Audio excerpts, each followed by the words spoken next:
Hello everyone, it's Shane Kanto, your Wasteland reviewer, and I'm here to review Mainstream.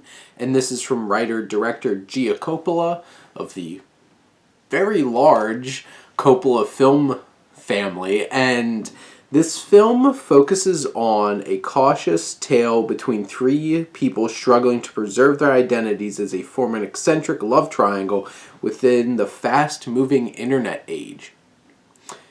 It's a very interesting description from IMDb about this film, as this film really focuses on, at least at the start, Maya Hawke, who plays this young woman, Frankie, who she's doing her thing and she comes across this really eccentric man who's like dressed up as a mouse, and she confronts him and he starts acting out. He takes the mask off and reveals it's Andrew Garfield. And Andrew Garfield plays Link, who's this, like, basically this entity that just sucks the whole entire life of the film and the attention directly on him.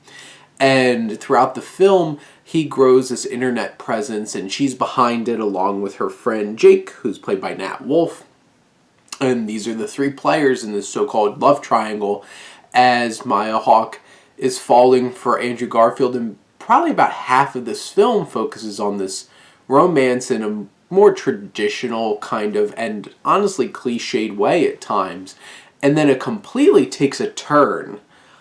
But as you start off this film, you're dealing with an interesting, which first off, I would buy the soundtrack to this film because the music is great. From start to finish, all the music is really awesome.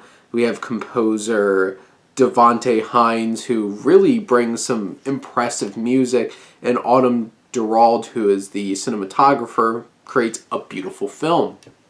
And the opening moments of the film have these really old-timey dialogue cards like you had in silent films that explain some things as we're setting up this relationship. And Andrew Garfield is on a whole other level in this film. And he is unhinged, he is eccentric, he is just bursting from the seams with energy and charisma. And you see that as the film progresses, as we go from this kind of edgy, quirky romance, and halfway through kind of becomes a modern day network.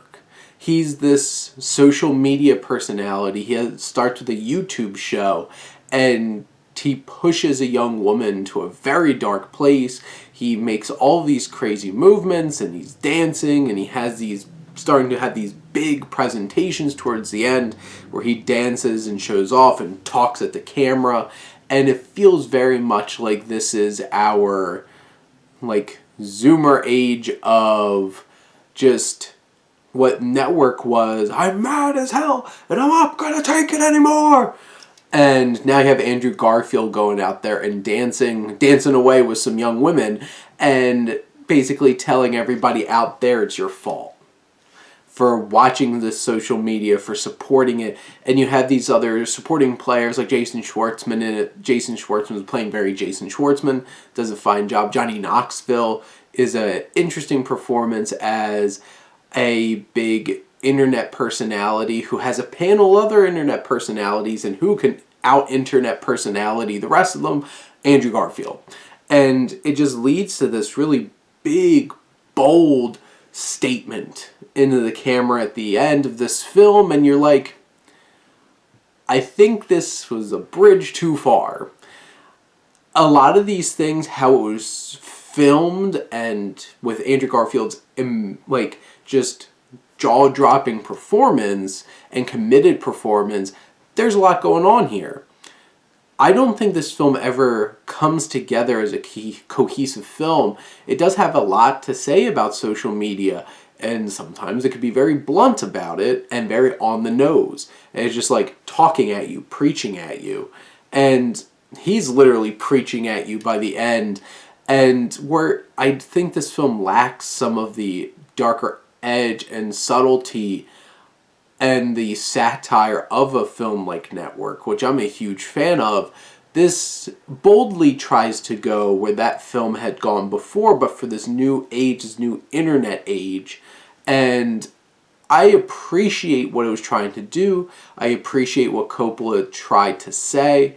And especially with the visual storytelling here, it's a gorgeous film, and some moments are really powerful and impressive. But in the end, I feel like it's a bit of a misfire. It doesn't really come together and really hit me. It never did. It never really connected fully. But it was an interesting ride for an hour and 35 minutes. So if you're a cinephile out there and you want to experience something pretty unique in terms of something we have seen today and recently in this fresh light of the internet, I think this is definitely worth checking out. I don't think this is going to be a film this will probably have a cult following. There'll be people that'll watch this 100 times and absolutely love it, and then everybody else will be like, what the hell did I watch? But those are my thoughts on Mainstream. Let me know what you think, and let's talk some movies. But thank you as always for tuning in and supporting your Wasteland reviewer.